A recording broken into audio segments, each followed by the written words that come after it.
Hello, everybody. It's always such a joy and a privilege to be here, and it's such lovely music, too. So, where do I want to start? I kind of want to angle this way because there's a vent right there, and we have all been dealing with the heat, and I understand this has been hot up here as well. Yeah, I live in Temecula, and it's been, actually, the other day I was walking my dogs and I saw a coyote chasing a rabbit, and they were both walking. That hot up there. But that's not what I want to talk about, but I just want to mention one thing real quickly as I'm kind of moving into the talk that you guys inspired me with. I started watching this, my partner started, and I started watching this show on, I think it's Showtime or something like that. It's called The Man Who Fell to Earth. And I got curious about it because I remember the movie with David Bowie in the 70s, The Man Who Fell to Earth. I don't know if anybody see that movie?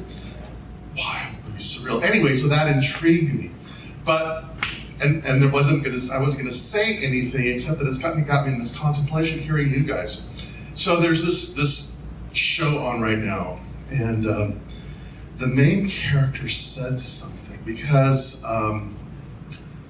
your music, I would assume that it's the flavor of jazz. And what he said, this character in the show said last night is, human beings are jazz. And I just love that, because the very nature of who we are, there's a level of novelty, agility, innovation, an ongoingness. They're trying to solve this problem, and I won't get into the whole thing, but how they resolve an issue that they're struggling with, from the metaphysics or the physics, from the metaphysics and the metaphysics to the physics, is through jazz. And jazz is a nature of us. And so I just love that, and I appreciate the inspiration because it's kind of going to go where I want to go today. Obviously, I'm contemplating that because it was a big deal.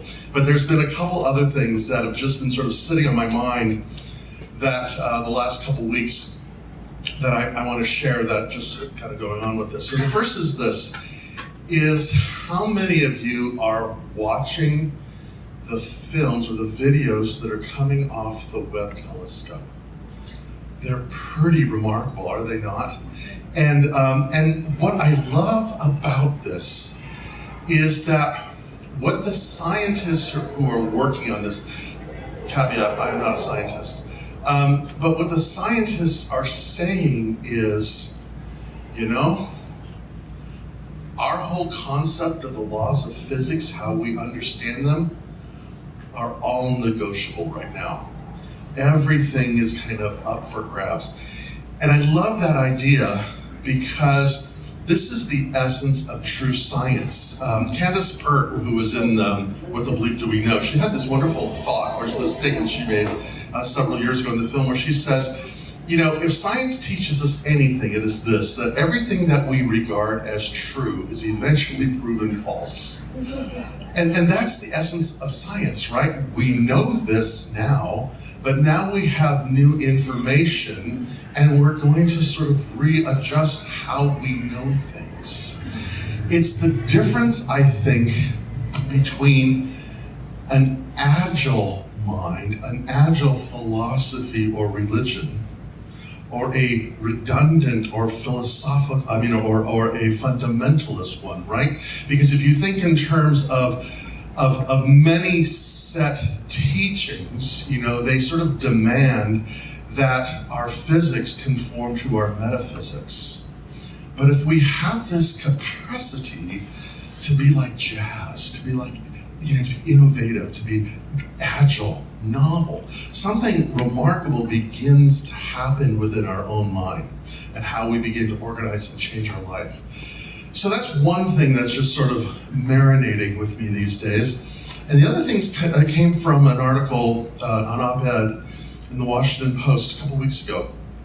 A guy by the name of George Will. And two things about George Will. One is, I don't know if I could even agree with George Will about the time of day. His take on things and mine, I find often very different or opposing, and I love to read him. And I do. One is because he is an excellent writer, and I am a pushover for good writing. But the other thing is, he challenges me to consider the assumptions that I hold or the views that I have. And this is one of the most exciting things is the ability to be in conflict and love, trust, and respect the other. Because this is how we grow, right? This is how we move up. And but anyway, in this article that he wrote, he was referencing a book that came out about 50 years ago. And I don't remember the author's name, but the book was called The Best and the Brightest, or The Brightest and the Best, or something like that. Those two words are in there. And what it had to do with is the Kennedy administration and later the Johnson administration, because they recruited in their cabinet the best and the brightest that Ivy League schools could offer. These were the great ones. These were the brilliant. These were the guys that got A's, on everything. And yet the outcome of so many of their policies were disastrous. In fact, one of the guys in the book says, I wish one of them had at least been a sheriff. Meaning, I wish they had some kind of practical application. Another way I can say it is this, and this is something that happened to me when it was personal for me. When I got out of college, I spent a couple years in the field of construction, working on building houses. And one of the things that we used to say often is that architects should spend time building buildings or houses so they actually know how things work. And I guess what I'm saying is that the age of reason and the culture of reason have given us tremendous things. And yet, if we rely on reason alone, mischief follows. Trouble can follow. What we understand as metaphysicians is the mind, reason, our rational self, is an important faculty of who we are, but it's not necessarily reliable.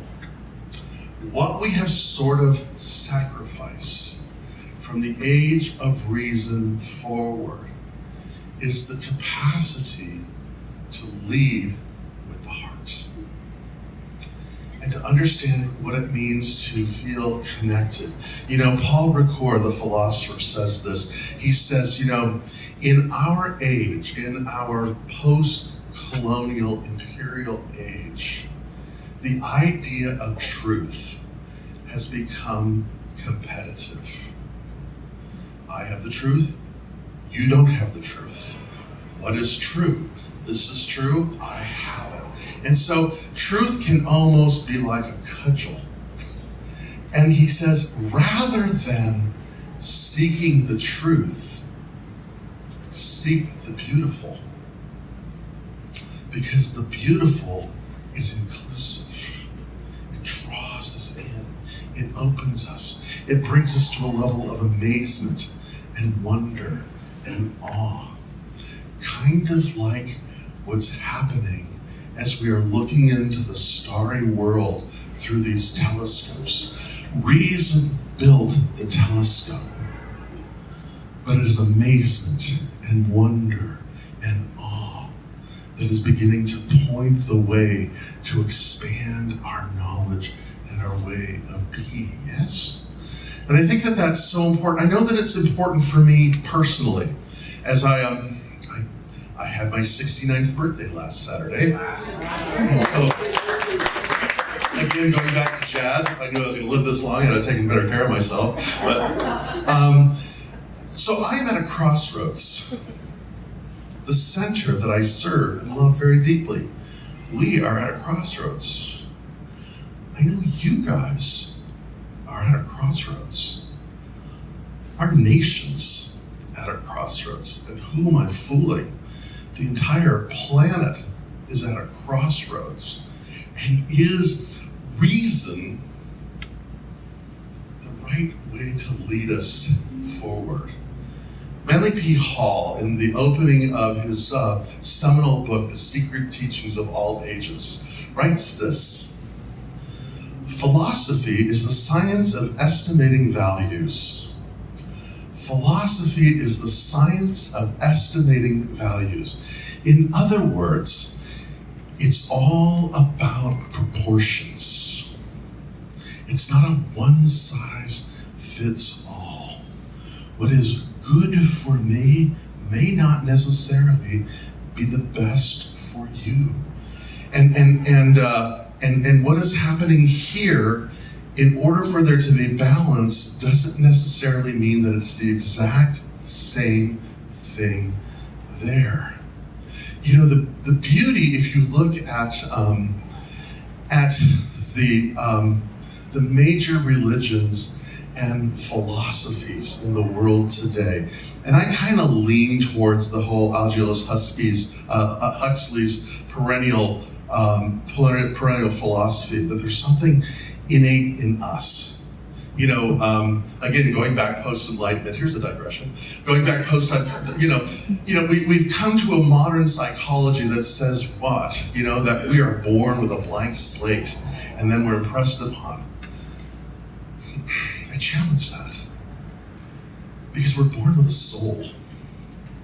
We're born with a connection, a knowingness, a differentiation. I see that in my dogs. I see that in every living thing, that there's a memory of something that travels with us and to us. And what the religions and philosophies seem to have a thread on is there's this sense of restoring the earth, finding what was lost, establishing a sense of justice. And I'm talking, you know, whether you read the Hebrew Bible and the beautiful creation myths and poetry there, or my personal scripture, Tolkien, and his creationists, or in Buddhism, or in Islam, or certainly within Christianity, there's a thread about restoration, proportions, justice. Walter Brueggemann, who's one of my favorite biblical scholars, says this. He says, justice is finding out what belongs to whom and returning it. Yeah, and that's how we begin to sort of live this sense of fulfilling a life and moving toward there. There's a story that I love. It is the story of two Buddhists. It's a true story. It's in a book. It's in a book by this guy Angel Millar. He tells the story. But around the beginning of the 20th century, these two Buddhist monks were in San Francisco, and it was the master and his student. And one of the monks, the student, fell in love with San Francisco. And his master takes his bags and takes him to Golden Gate Park and says, "You will conquer this city, or the city will conquer you." And left, never to see his student again. Well, the student goes on to be one of the phenomenal and seminal teachers of Zen Buddhism within the Western world, and particularly in the United States. And so the question is, the crossroad that you are at today, will that crossroad conquer you, or will you conquer that crossroad? Because that's where we are. That's where I am. That's where my community is. That's where your community is. That's where our nation is. And that's where the world is, whatever it is. Will it conquer us, or will we conquer it? And so then the question begins, how do we do this? How do we engage in this? Not from our clever rackets, not from reason alone, which is simply a way of assembling what we already know, but through jazz, innovation, novelty, agility. In the book, Meditations on the Tarot, and the author is considered anonymous, Valentin Tomberg, but he writes this, and this is like, for those who are interested or engaged in an esoteric path, this is like the first arcanum. An arcanum is kind of like an enzyme. It works as a way of stimulating or fermenting what's beginning to happen within our consciousness. What he writes is this: learn at first concentration without effort.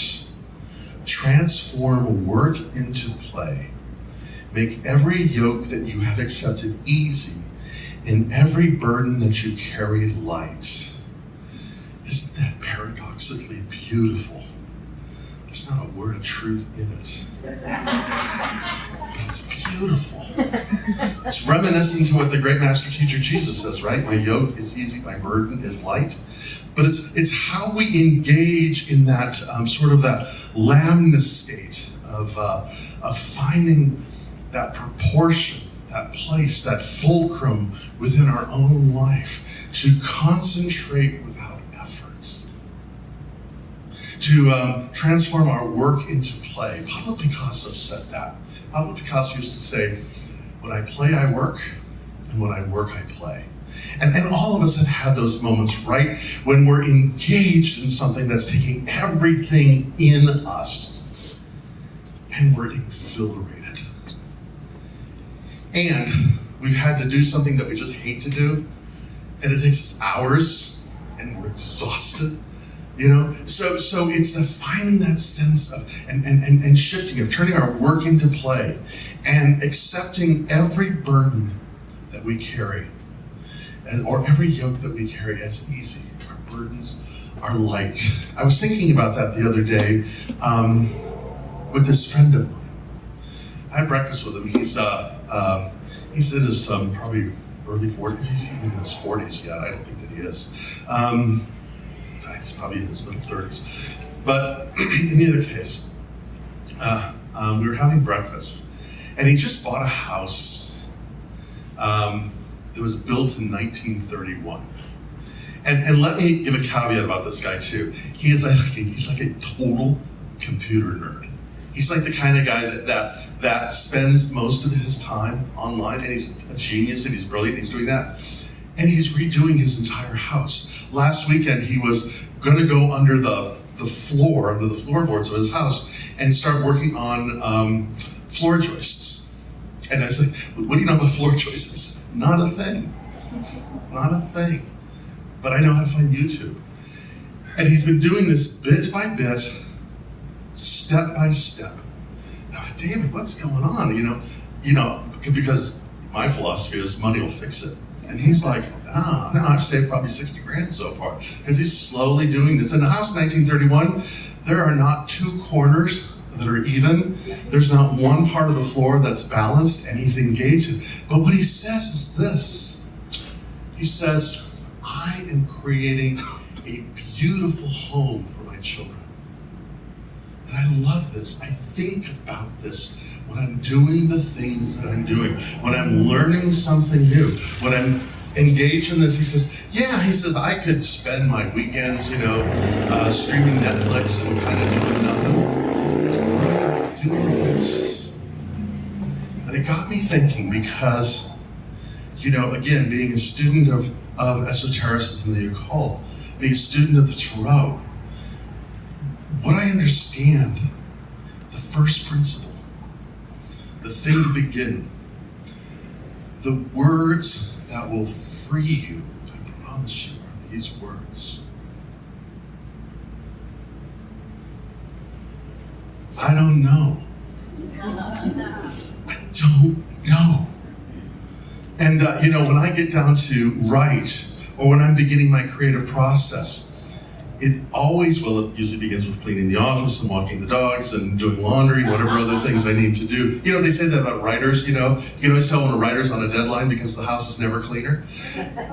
But at some point in all of that, I get to the point where I say, I don't know.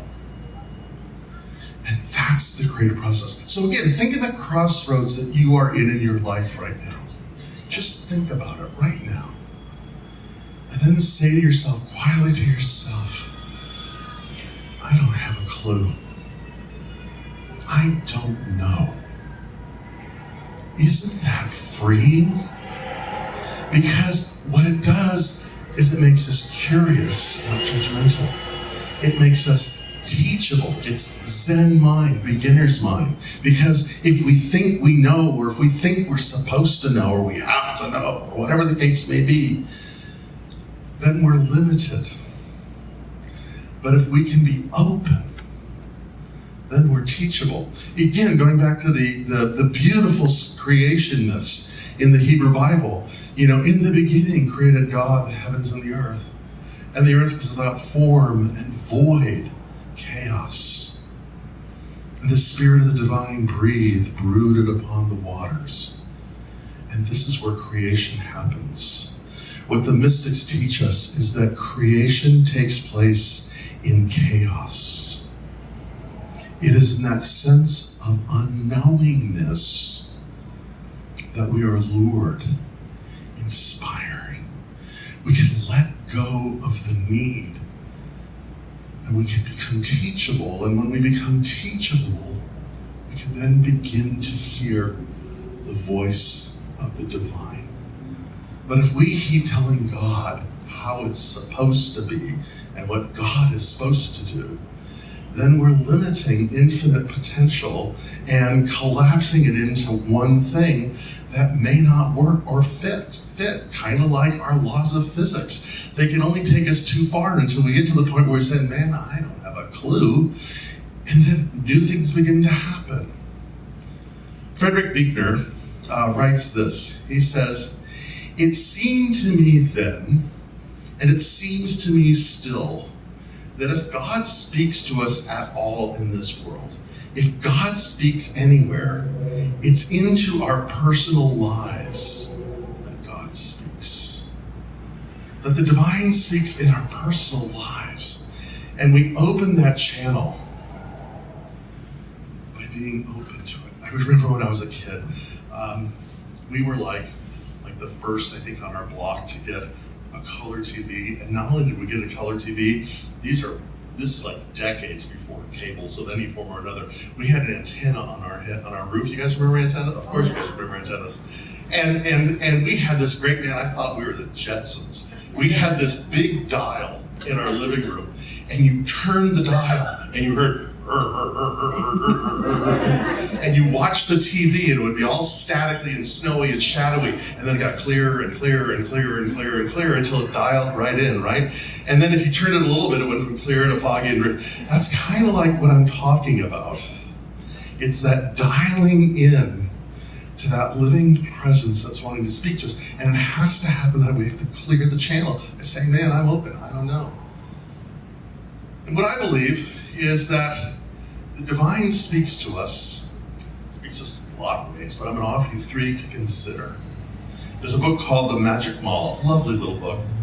It's not like, Chekhov, but it's good. And I like it, and it's worth reading. It's even worth doing a class on. I just did a book study in my center on this book, love the book. But anyway, the author talks about 3 ways that we can begin to hear the voice of God. Pay attention, because when we don't know, we're teachable, right? We pay attention. So the first is this: through coincidence. Watch coincidences happening in your life. Repetitions, like numbers that you see all the time, or you're thinking about something. Actually, brain science calls this the reticular activating system, because when we're attentive to something, we'll begin to see that there's patterns and there's fluctuations. and we'll see this kind of thing. You think about a car, like we're thinking about getting another car. I see Teslas all the time, or whatever the case may be. And just begin to look for patterns, coincidences, and just pay attention to those. And then the second thing is this: our messengers. They come to us, call them what you will. So here's something that I practice. A couple of years ago, I took my motorcycle and I rode to Colorado and back. And I went through Arizona, I went through Utah, obviously Colorado, and Nevada too. But before I went, I was reading, oh Lord, what's this? Tony. He's written a lot about indigenous people of the Southwest. Who? Oh, that's him, yeah. And anyway, he talks about this, and one of the shamans in one of the books talks about raptors, vultures, hawks, eagles, and says that whenever you see a raptor, stop and think about what you've just been thinking. They're messengers. And so I've taken that on as a practice because I live in a rural area. And so whenever I see a hawk or a vulture or an eagle periodically, I stop. What have I been thinking about? What's going on? There's a message here. And then the third thing is this: intuition. Intuition. Intuition is innate within each and every living being. But because we have been so conditioned to think only through reason, the mind thinks through reason, the soul thinks through intuition, is to practice that, to become comfortable with that. And so the practice is this: it's to begin by saying, I don't know. Letting go of the need to defend the truth, but rather opening ourselves up to the beauty of things. And when we do, then we'll find patterns showing up as coincidences. We'll see and hear messengers that remind us that we are not alone, but living in an intelligent universe where everything is interconnected to everything else. And when we get those two things, we'll develop a keener intuition. Learn at first concentration without effort. Transform work into play. Make every yoke that you have accepted easy, and every burden that you carry light. Thank you for your kind attention.